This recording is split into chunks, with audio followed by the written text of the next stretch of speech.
तो hello everyone, welcome back to my channel. कैसे हो आप सब? आई होप आप सब बहुत अच्छे होंगे, आपकी प्रिपरेशन बहुत अच्छी चल रही होगी। और सबसे पहले आप सभी को हैप्पी न्यू ईयर, आपका ये साल बहुत अच्छा जाए।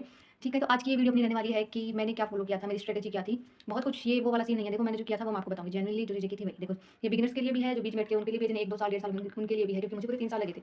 ठीक है, पर अभी जैसे कुछ बिगिनर्स है और उन तक मेरी वीडियो जाएगी तो उनको पता रहेगा। जैसे मुझे नहीं पता था उस टाइम पे क्या करना है। काफ़ी वीडियोज़ उस टाइम पे भी थी, पर मतलब एक रहता है ना कि एक तरीके से मैं बोलूँ तो शायद मुझे उस टाइम पे सही वीडियो नहीं मिली, या फिर मैं समझ ही नहीं पाई, ऐसा कुछ हो गया। पर मैं एक फुल जो एक जेन्युइन चीज़ें करनी होती है ना, क्या बोलूँ मैं, एक्सप्लेन करके बताऊँगी आपको। इसमें थोड़ा-सा लंबा हो जाएगा वीडियो, 2 एक्स पे करके देख लेना। बट बिगिनर 2 डेढ़ 2 साल हो गए, वो सब भी 2 एक्स पे करके देख लो कि एक बार, ठीक है? तो चलो हम शुरू करते हैं वीडियो।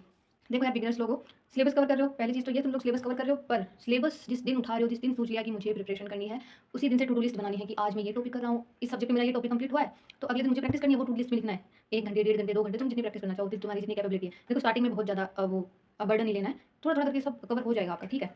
तो हाँ, टू डू लिस्ट बनानी है, सबसे इंपॉर्टेंट चीज़ टू डू लिस्ट ही है।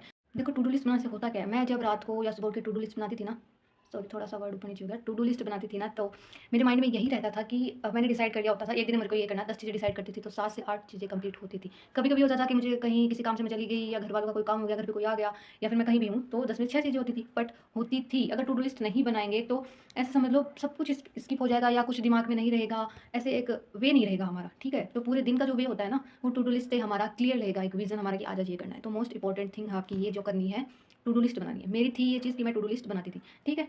दूसरी चीज़ मैटर करती है प्रैक्टिस। मैंने प्रैक्टिस के लिए क्या किया था, क्विज़ेज़ लगाए थे। देखो, सच में एकदम क्विज़ेज़ लगा। देखो, तुम्हारा सिलेबस हुआ, तुम जैसे आधे से ज़्यादा सिलेबस हो गया तुम्हारा, तो तुम प्रीलिम्स के मॉक लगाना शुरू कर दो। 2 दिन में 1 मॉक लगा रहे हो, उसमें नंबर नहीं बन रहे दिख रहा है।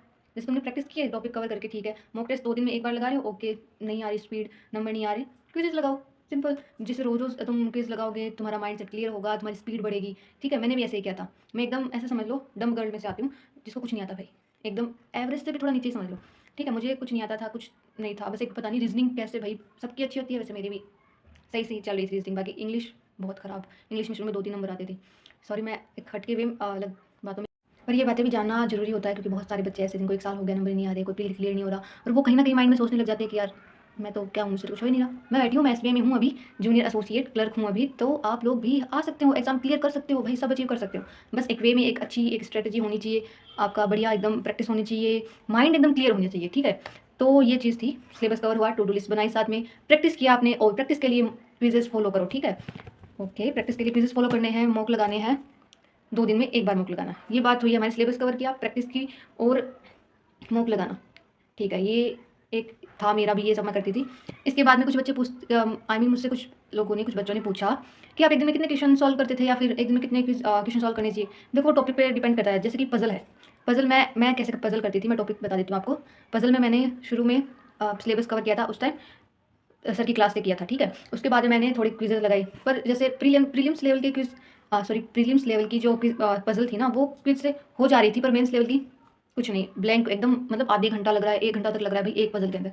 तो उस टाइम में क्या करना है कि किसी भी एक टीचर जिसको आप फ़ॉलो करते हो, जिसका आपको समझ में आए, जिसका एक तरीका आपको सही लग रहा है, उनको आप उनकी क्लासेस लो, ठीक है? रोज़ क्लासेस लो, 2 से 3 पज़ल उनकी क्लास से करो, ठीक है? तो आप मेंस की पज़ल्स के लिए किसी टीचर को ही फ़ॉलो करें, क्योंकि शुरू में हमसे नहीं बनेगी, मुझे आधे घंटा 1 घंटा तक लगता था। ये रही पज़ल की बात जो मैंने की थी इस तरीके से। अब क्या रह जाता है इसमें, जो मैंने आपको नहीं बताया।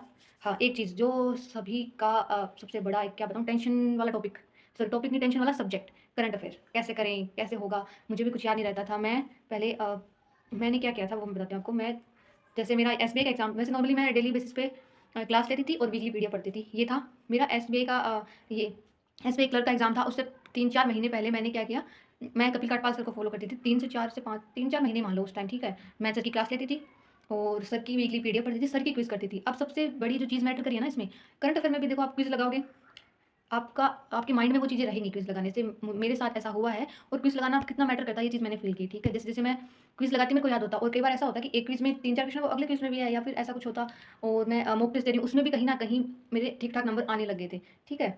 तो करंट अफेयर का यही है, आप डेली बेसिस पे क्लास ले रहे हो, वीकली पीडीएफ कर रहे हो, और उसके साथ क्विज़ लगा रहे हो। क्विज़ लगाना, किसी भी सब्जेक्ट में क्विज़ लगाना नहीं छोड़ना है, सबसे ज़्यादा मैटर करेगा। आपकी प्रैक्टिस पे आपके मॉक्स में बहुत काम आएगा। जिस टॉपिक वाइज़ आप अगर क्विज़ प्रैक्टिस कर रहे हो, तो टॉपिक वाइज़ आपकी प्रैक्टिस हो रही है, स्पीड बढ़ रही है। ठीक है, तो मैंने यही सब किया था, मैंने टू डू लिस्ट बनाई थी, क्विज़ेज़ लगाए थे और मॉक टेस्ट अभी बिगिनर हो, वो 2 दिन में 1 बार मॉक टेस्ट लगाना। जिनका सिलेबस कवर हो चुका है, जिनको 1 साल हो गया है, वो हर रोज़ क्विज़ लगाओगे। अगर आपका प्रीलिम्स क्लियर नहीं हो रहा है, वो आप हर रोज़ क्विज़ नहीं, हर रोज़ मॉक टेस्ट लगाओगे और अगर ऐसा है कि अभी भी मॉक टेस्ट में स्पीड नहीं आ रही है, तो आप 1 दिन क्विज़ लगाओ, अगले दिन मॉक टेस्ट दो या फिर आप भी अभी बिगिनर्स जैसे अभी बताया ना 2 दिन में 1 बार मॉक टेस्ट, तो 2 दिन कंटिन्यूअसली क्विज़ेज़ टॉपिक वाइज़ आप प्रैक्टिस करो, तीसरे दिन आप मॉक लगाओ। ऐसे समझ लो वीक में 2 से 3 तो लगाने ही है मॉक टेस्ट, ठीक है? जिनको 1 साल, 1.5 साल हो गया है, जिनका एक बेस बन चुका है ऐसा, तो वो हर रोज़ क्विज़ लगाओ देखो, सॉरी हर रोज़ मॉक टेस्ट लगाओ। बहुत ज़्यादा आपको फ्रूटफुल होगा हर रोज़ मॉक टेस्ट लगाना। कॉन्फिडेंस अब आप सोचोगे कि मैडम ये एग्ज़ाम बाद में है, ये पहले है। ठीक है, तो इससे कोई फ़र्क नहीं पड़ता। देखो आप एसबीआईपीओ आ रहा है ना सबसे पहले, एसबीआईपीओ का एग्ज़ाम आप रोज़ एक मॉक टेस्ट लगाना शुरू कर दो। बिगिनर हो, कुछ नहीं हो रहा, क्विज़ेज़ लगाओ। तो मैंने जो किया, वो मैंने आपको सब कुछ बता दिया है और आई थिंक ये बहुत ज़्यादा कुछ नहीं है, बस आपकी कंसिस्टेंसी, आपकी क्विज़ लगाना और टू डू लिस्ट बनाना मोस्ट इंपॉर्टेंट थिंग। मैं फिर रिपीट कर रही हूँ, टू डू लिस्ट बनाओ, एक वीक क्लियर रहेगा आपका। ठीक है, ये सारी चीज़ें जो मैंने की थी वो हैं, वो मैं आपको बता रही हूँ। अभी भी कोई डाउट हो तो आप कमेंट कर सकते हो, ठीक है? तो आई होप मेरा ये वीडियो आपके लिए फ्रूटफुल हो और ऑल द बेस्ट आप सभी को। आपका 2026 का साल बेस्ट ईयर रहे, जैसे मेरा 2025 रहा था। Okay, all the best, bye bye.